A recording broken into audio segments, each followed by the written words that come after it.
నమస్కారం భక్తి సాగర్ ఛానల్ కి స్వాగతం. ఓనం ఈ పండగ మలయాళీలకు అత్యంత ముఖ్యమైన పండగ.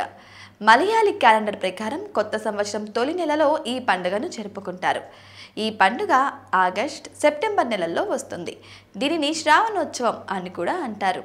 అంతేకాదు పంట కోతల కాలంలో ఈ పండుగను జరుపుకుంటారు. చింగం నెలలో జరుపుకునే ఈ పండుగ వేడుకలు 10 రోజుల పాటు జరుగుతాయి. వామనావతారంలో పాతాళంలోకి బలిచక్రవర్తిని నెట్టిన విష్ణుమూర్తి బలిచక్రవర్తి కోరిక మేరకు ఏడాదికి ఒకసారి తన ప్రజలను చూసేందుకు వచ్చేలా వరమిచ్చాడు.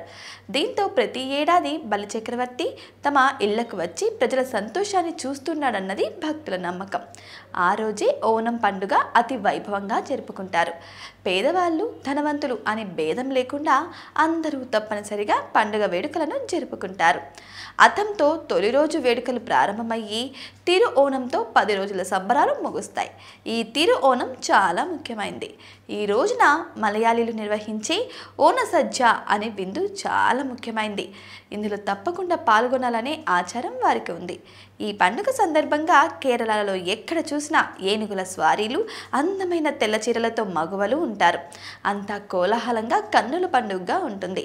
ఈ పండుగ ప్రత్యేకత పడవ పంద్యాలే. ఈ పండుగ సందర్భంగా ఇంటిని పేడ నీళ్లతో అలికి రంగురంగుల పువ్వులతో అందంగా అలంకరిస్తారు. దీనిని వల్లం కలి అని అంటారు. సాంప్రదాయ పడవలు ఈ పందాల్లో పాల్గొంటాయి. ఈ పండుగ మలయాళీలదే అయినప్పటికీ అన్ని వర్గాల వారు జరుపుకుంటారు. ఓనం పండుగ నాడు భుజించే వంటకాల సమాహారం పేరు సాధ్య. అన్నట్టు ఈ సాధ్యతో ఒక రోజుకి కావలసిన క్యాలరీలన్నీ ఒక్కసారిగా ఒనగూరుతాయట. ఈ వంటకాలను భుజించడం పూర్తయిన తర్వాత ప్రజలు ఆటలు పాటలు అంటూ చాలా ఉత్సాహంగా గడుపుతారు. ఇందులో భాగంగా యువకులు శారీరక శ్రమ కలిగే ఆటలు ఆడుతారు. అయితే పెద్దవారు మాత్రం ఇంట్లోనే చెస్, పేకాట తదితర ఆటలు ఆడుతూ సంతోషంగా ఉంటారు. బార్ ఆటలు, విలువిద్య పోటీలు, కబడ్డీ, కత్తి యుద్ధాలు వంటి క్రీడల్లో కూడా పాల్గొంటారు. ఇక పండుగ సందర్భంగా మహిళలు నృత్యాలతో తమదైన శైలిలో సందడి చేస్తారు. ఓనం పండుగ సందర్భంగా ప్రత్యేకంగా రూపొందించిన నాట్యాలు ఉన్నాయి.